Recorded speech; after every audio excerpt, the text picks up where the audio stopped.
Welcome to my channel. My name is YIZZY and I'm about to show you how to go from this. What the? YIZZY, come on, don't do this to me. Let's go back to the normal view. Okay, it feels a lot better now. So keep watching because I will be going through a 3-part video series tackling audio, video, and lighting to take your YouTube game to the next level. So smash that like button. No, seriously, do it now. And don't forget to subscribe and hit that bell notifications to see my next part series and when it comes out. Did you do it? Okay, cool, let's go. Ni hao ma. Wait, does the audio sound weird? Let's try that again. Ni hao ma. Okay, the audio was a little bit better, right? Well, the first time I was using the audio from the camera, and I'm roughly about 3 feet away from the camera. It may sound a little more echoey. Audio wasn't completely terrible, but I'm about to show you 3 different ways to get that clear, crispy audio right now. Number 1, the Blue Yeti microphone. It's actually the microphone I'm currently using. Comes at a price from $100 to $140 depending on where you go. I think I saw at Best Buy it was like $130. You can get a refurbished one for about $100. This Blue Yeti microphone is the tried and true for streamers, singers, and all types of content, honestly. It has a whole bunch of features. As you can see, the different patterns of recording in the back. It has the omnidirectional, the bidirectional, the stereo, and the cardioid. God, that's so hard to say. Cardioid, which picks up the volume from the front of the bidirectional, as you know, picks up the front and back. Omni is the whole round. It has a mute button just in case you get a phone call if you're live streaming and you don't want people to hear you. One of my favorite features of this is that it has a live audio feed for a headphone jack right on the bottom of the mic.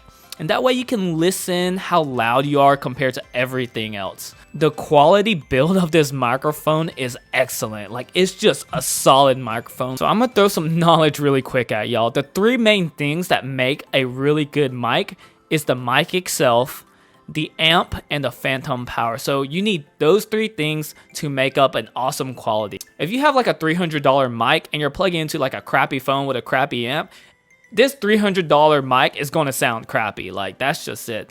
So anyways, the reason I say that is because this Yeti has its own amp, has its own phantom power, and not to mention this condenser mic is amazing. It's tried and true.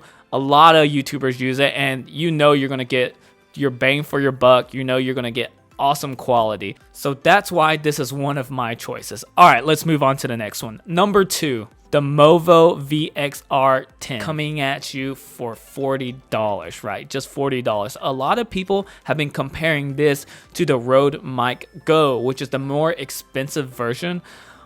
But after all the research I've done, this is actually a really solid mic for $20 cheaper. So let's go over some of the things why I think this is a solid mic.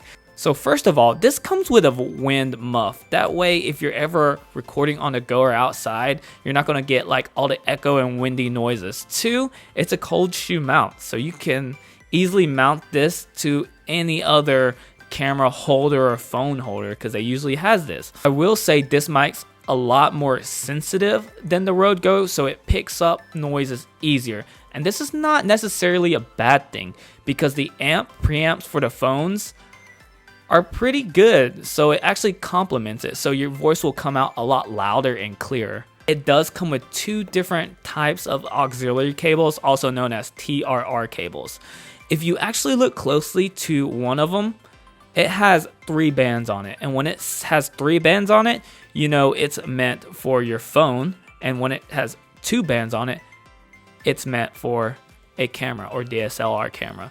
So make sure you don't get that mixed up because that can jeopardize the quality of the audio. Some of the pros I would give this mic is that it's just a compact design. It's small, it's nice.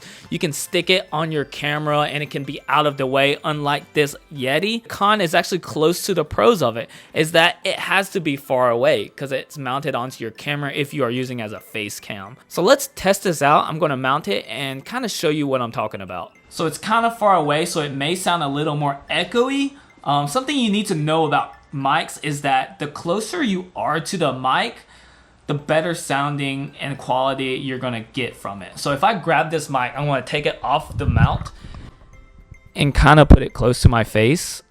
You can tell the biggest quality difference. So if you get an extension and just kind of mount it where it's closer to your body, it will do wonders. Or if you're like vlogging, right, and you stick it close to you because the camera's right here and you're vlogging around, it'll work perfectly. But as far as the face cam, if you're trying to be a Poketuber or something like that and you stick it on a camera, it's going to sound a little more echoey, and you're going to have to turn the gain up a lot more, and you're just going to hear echoey noises. But this is a very comparable mic to the Rode Go. I would also mention that if you have like a camera right here for your card cam, you can point it towards up your face, and that way it'll pick up a little bit better. And last but not least, well, it is the least because it actually comes in at $20. And I'm talking about the Boya BY-M1 Lav mic.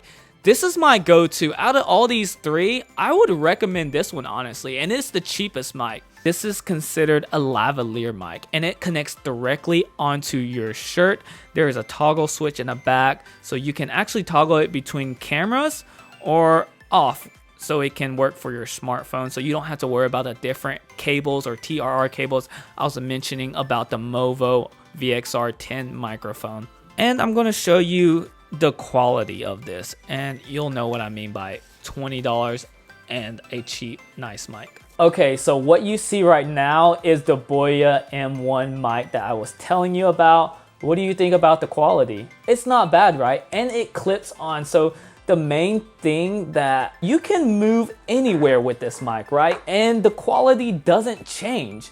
Like if I had another mic right here and I turned this way, or if I turn this way, I'm gonna have the same quality. It's out of the way. I don't have to put a huge microphone in front of my face, and you can still hear me clearly no matter where I go. So this is why it's my #1 choice. This mic is also 6 meters long, so it's kind of like a pro and a con, right? It can get kind of tangled up in the feet. Another con for this is that if you don't clip it in the right direction, it can pick up your clothes. Like if it rubs on a clothes,